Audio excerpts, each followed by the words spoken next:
नमस्ते बच्चों, मैं आरती आज आपके समक्ष कक्षा 10वीं की पूरक पुस्तक कृतिका में से पाठ 2 जॉर्ज पंचम की नाक लेकर उपस्थित हूँ, जिसके लेखक हैं कमलेश्वर। सबसे पहले यह एक व्यंग्यात्मक निबंध है जिसमें जॉर्ज पंचम की नाक के बारे में चर्चा की गई है और उनके इर्द गिर्द ही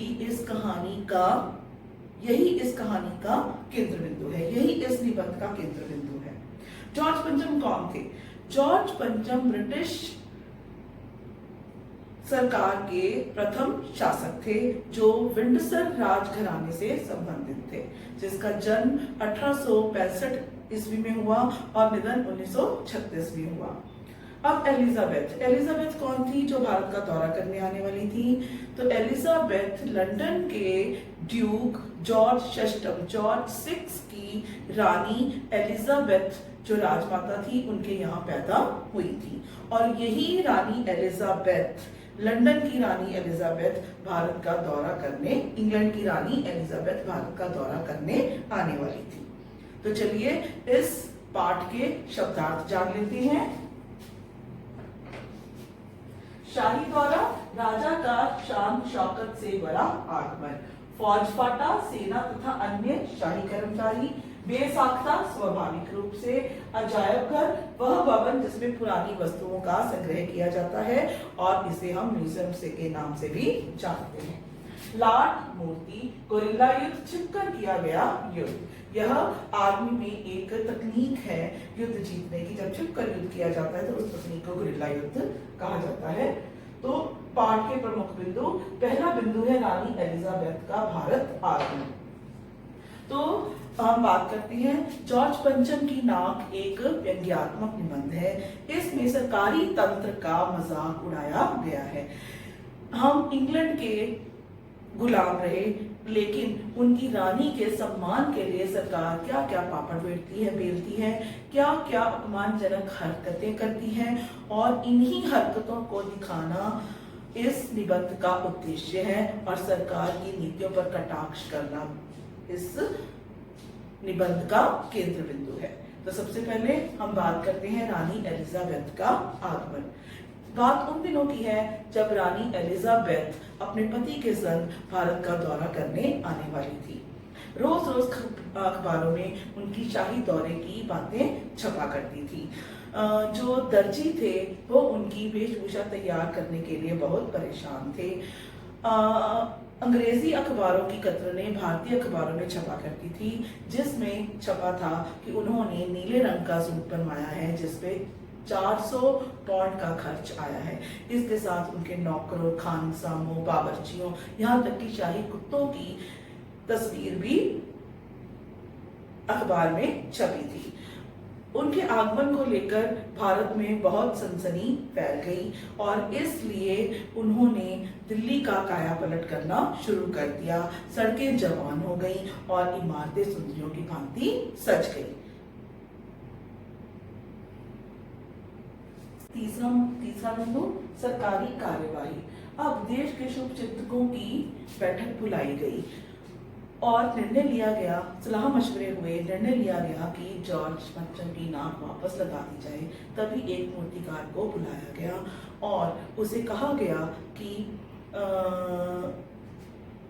मूर्ति पर नाक वापस लगानी है, लेकिन वह पैसों से लाचार था और उसने पैसे पाने के लालच में, अधिक पैसे पाने के लालच में जब इसका फायदा उठाना चाहा और वो कामों के चेहरे पर जब उसने बदहवासी देखी और आंसू देखे, उनका दुख देखा, उनकी परेशानी देखी, तो उसे इस मौके का फायदा उठाने का मौका मिल गया। इस मौके का फायदा, इस अवसर का फायदा उठाने का अवसर मिल गया। तब उसने वह मूर्ति पर नाक लगाने के तैयार हो गया और उसने प्रश्न किया कि मूर्ति की नाक का लाट का जो पत्थर था, मूर्ति का जो पत्थर था, वो कहाँ से लाया गया। लेकिन किसी को भी नहीं मालूम था। तभी सभी ने पुरातत्व विभाग की जो सारी फाइलें थी उन्हें खंगालने लगे, लेकिन कहीं से भी इसका उत्तर नहीं मिला कि लाट की मूर्ति का पत्थर कहाँ से लाया गया था, क्योंकि नाक जो थी वो उसी पत्थर की लगाई जाएगी, तभी वो स्वाभाविक रूप ले पाएगी। इसलिए पत्थर का जानना अत्यंत आवश्यक था और मूर्तिकार ने भी यही प्रश्न उनसे किया और सभी इसकी खोज में जुट गए। पुरातत्व विभाग की फाइलों को खंगालने लगे, ये पता लगाया जा सके कि मूर्ति का पत्थर, लाट का पत्थर कहाँ से लाया गया था। आगे बढ़ते हैं। देश भर के पर्वतों की खोज। अब मूर्तिकार को जॉर्ज पंचम की नाक लगाने का कार्यभार सौंप दिया गया और इसके लिए एक कमेटी भी गठित कर दी गई। मूर्तिकार ने कमेटी को सुझाव दिया कि वह देश भर के पर्वतों पर जाएगा, खोज करेगा और मूर्ति के जैसा पत्थर ढूंढकर लाएगा। कमेटी की जान में जान आई और सभापति ने भाषण भी जारी कर दिया गया। ऐसी कौन सी चीज है जो हिंदुस्तान में नहीं मिलती? बात है खोज करने की, जिसके लिए मेहनत की जरूरत है और इसी से आने वाला जमाना खुशहाल होगा। लेकिन मूर्तिकार पर्वतों पर गया, देश भर के पर्वतों पर गया, लेकिन उसे इस तरह का पत्थर नहीं मिला और उसने कहा कि यह पत्थर विदेशी है। सभापति ने भी तैश में आकर कह दिया कि जब हम विदेशों की सारी बातें अपना चुके हैं तो यहाँ पर विदेशी पत्थर क्यों नहीं मिलता। और मूर्तिकार उसकी ये बात सुनकर चुप खड़ा रहा। आगे बढ़ते हैं। भारतीय मूर्तियों की नाक की खोज। मूर्तिकार के दिमाग में एक विचार कौंधा।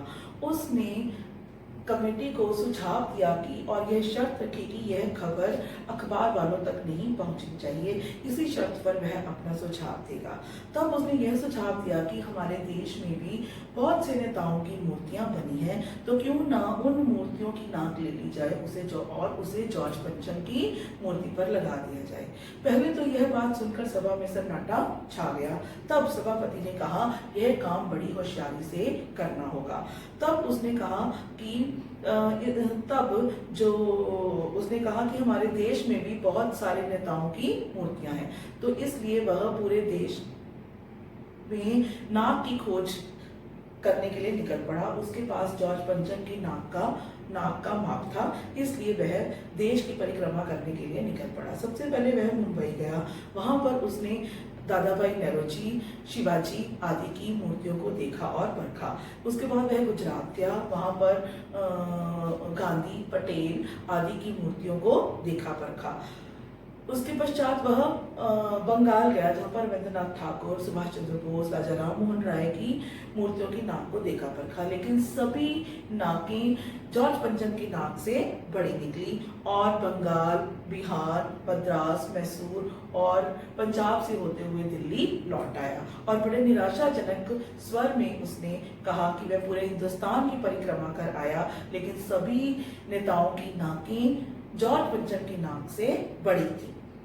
तब उसने सुझाव दिया कि बिहार के सेक्रेटेरिएट के सामने 1942 में शहीद हुए बच्चों की मूर्तियां स्थापित हैं, तो क्यों ना वहां से उनकी नाक को भी परख लिया जाए और उसे जॉर्ज पंचम की नाक पर लगा दिया जाए। लेकिन वो नाकें भी जॉर्ज पंचम की नाक से बड़ी थी और यह इससे सिद्ध होता है कि हमारे देश के लोगों की मनोवृत्ति कितनी गिर चुकी थी, जो जॉर्ज पंचम की नाक के लिए अपने नेताओं की नाक को भी काटने पर तुले हुए थे, अपमान करने पर तुले हुए थे।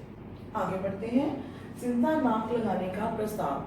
राजधानी में रानी एलिजाबेथ के आने की सभी तैयारियां पूरी हो चुकी थी। लाट को मल कर नहलाया जा रहा था, उसे साफ सुथरा किया जा रहा था, लेकिन नाक नहीं थी। तभी मूर्तिकार ने सुझाव दिया क्यों ना 40 करोड़ जनता में से एक व्यक्ति की जिंदा व्यक्ति की नाक काट कर लगा दी जाए। तभी सब और सन्नाटा छा गया, सभी अचकचा गए। तभी उसने कहा कि नाक लाने का जिम्मा मेरा है, केवल इजाजत चाहिए और इजाजत दे दी गई। तब अखबारों में छपा कि नाक का मसला हल हो गया है। हथियारबंद जवानों की तैनाती की गई और नाक लगा दी गई। आसपास का तालाब साफ करवाया गया, रवाब निकाली गई और ताज़ा पानी डाला गया ताकि नाक सूखने ना पाए। और लेकिन उस दिन सभी भारतीय अखबार चुप थे। कहीं पर भी किसी उद्घाटन सभा, सम्मान पत्र लेने देने की कोई भी खबर नहीं छपी थी। सब और चुप्पी थी। नाक तो एक चाहिए था, लेकिन सारी जनता चुप्पी साधे हुए थी। इसका क्या कारण था? क्योंकि शायद जो नाक है वो मान और प्रतिष्ठा की द्योतक है। जॉर्ज पंचम की नाक को काटा जाना, भारतीयों द्वारा या किसी के द्वारा काटा जाना, शायद उनकी नीतियों अनीतियों के प्रति असमर्थन की भावना को व्यक्त करना था। लेकिन पुनः नाक को लगा देना उनकी नीतियों के प्रति, उनकी नीतियों का समर्थन करने जैसा था। शायद यह किसी को भी स्वीकार्य नहीं था और चुप्पी साध कर शायद यही बात व्यक्त की गई थी और इसी को ही प्रकट करना शायद इस निबंध का उद्देश्य रहा है। धन्यवाद। दूसरा बिंदु, जॉर्ज पंचम की नाक का सवाल। अचानक एक परेशानी सामने आई। एक दिन जॉर्ज पंचम की नाक गायब मिली। इस पर बहुत से राजनीतिक दलों की बहस हो चुकी थी, लेकिन अब सवाल यह उठता था कि अब क्या किया जाए। बहुत सी बहस हुई, बहुत से आंदोलन हुए, लेकिन इसका कोई भी हल नहीं निकल पा रहा था। लेकिन अब रानी एलिजाबेथ भारत आने वाली थी। यदि जॉर्ज पंचम की नाक ना दिखी तो ये अपनी नाक कटने जैसा था। हुआ यूं कि हथियार एक दिन एक ऐसा हादसा हो गया कि हथियारबंद जवानों की गश्त होने के बावजूद वहां से इंडिया गेट के सामने लगी हुई जॉर्ज पंचम की मूर्ति से उनकी नाक जो थी वो गायब थी। लेकिन अब सवाल यह उठता था, कुछ राजनीतिक दल चाहते थे कि नाक लगी रहे और कुछ चाहते थे कि नाक को काट दिया जाए। लेकिन क्योंकि रानी एलिजाबेथ अपने पति के साथ भारत के दौरे पर आने वाली थी और यदि जॉर्ज पंचम की नाक ना दिखी तो यह अपनी नाक कटने जैसा था।